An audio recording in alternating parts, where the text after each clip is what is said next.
হাই friends, কি খবৰ আপোনালোকৰ? আশা কৰোঁ ভালে আছে। মোৰো খবৰ ভাল। মই আছোঁ বৰ্তমান আমাৰ জিলা দক্ষিণ শালমাৰা মানকাচৰ জিলাৰ মান্দাৰপাৰা বেৰাভাঙা। এইটো হ'ল বেৰাভাঙা, এইটো মান্দাৰপাৰা, এফালে বৰবালু, তাৰে আগত আৰু বহুত কেইবাটাও গাঁও আছে। এয়া আমাৰ ব্ৰহ্মপুত্ৰ। যোৱা 2-3 বছৰতে আপোনাৰ গৰাখহনীয়াৰ ইমান জোৰ, চব 4-5টা গাঁও একদম এক বছৰতে ভাঙি শেষ কৰি দিছে। ঘৰতে আছোঁ। মোৰ ঘৰৰ পৰা যিটো আমাৰ ব্ৰহ্মপুত্ৰ নদী, আপোনাৰ প্ৰায় 3 কিলোমিটাৰ, 3.5 কিলোমিটাৰ, অৰ্থাৎ 4 কিলোমিটাৰ কমেই হ'ব। একবাৰ আহিলোঁ বোলে, কালি যাম মই নলবাৰী। আহি পেলাই জেগাটো চাবা যে পাৰিম আশা কম, তাৰ কাৰণ পানী এতিয়া কমি আছে। পানী বাঢ়াৰ লগে লগে গৰাখহনীয়া আকৌ বাঢ়ি যাব। এয়া আমাৰ এই অঞ্চলৰ ৰাইজ খেতি কৰিছে। এইটো আমি ভাত কেৰেলা, পটল, ইফালে তিয়ঁহ, তাৰ আগফালে আছে মৰাপাট। এইটো হ'ল নদী, চাওক কি অৱস্থা।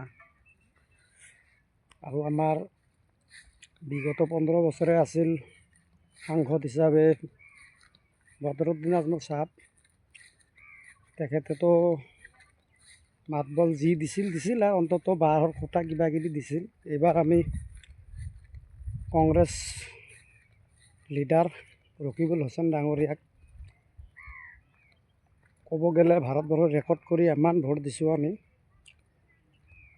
তেখেতে আজিলৈকে কোনো মাত মাতা নাই, কোনো কাম কৰা নাই।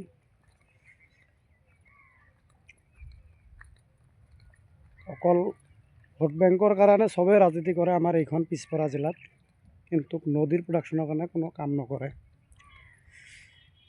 দৃশ্যটো চাওক, ইমান ভয়ানক জেগাত আমি থাকোঁ বসবাস কৰি। এয়া ব্ৰহ্মপুত্ৰ। মোবাইলত আপোনালোকে নিশ্চয় দেখা পাইছে কেমেৰাত। এইফালে এটা চৰাণ হৈ আছে, তাতো কিন্তু অজস্ৰ ঘৰ দুৱাৰ আছে। আপোনালোকক অলপ জুম কৰি দেখাম।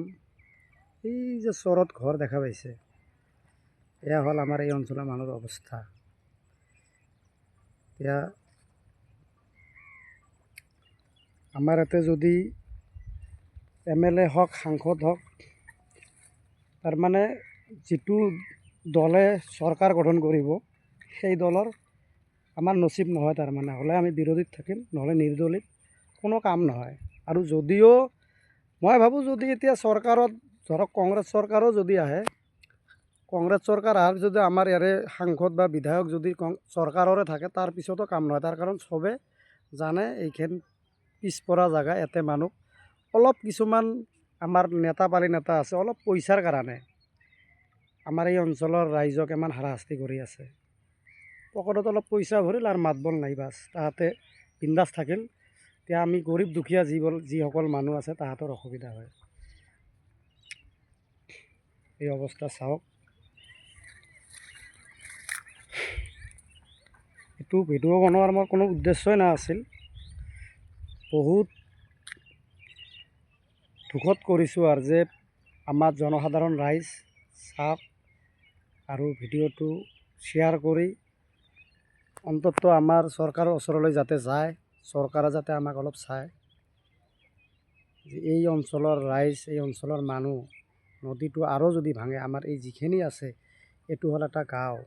এয়া মান্দাৰপাৰা, ভুটীয়াডাঙা, মান্দাৰপাৰা কিছু অংশ গৈছে, কিছু অংশ আছে। আমাৰ চাওক, জল জীৱন আঁচনি, এফালে নদী 100 মিটাৰ দূৰত। এইটো হ'ল মান্দাৰপাৰা, অলপ আগত আছে তাঁতীপাৰা, এয়া মৰাপাট খেতি। যিয়ে নহওক, আপোনালোকে ভিডিঅ'টো বেছি শ্বেয়াৰ কৰি লাইক কমেণ্ট কৰিব। চৰকাৰৰ ওচৰলৈ যাতে ভিডিঅ'টো যায়, এইটো আপোনালোকৰ ওচৰত এটা হেৰি থাকিল, কৰজোৰে অনুৰোধ থাকিল। যিমান পাৰে ভিডিঅ'টো শ্বেয়াৰ কৰিব। Thank you so' much.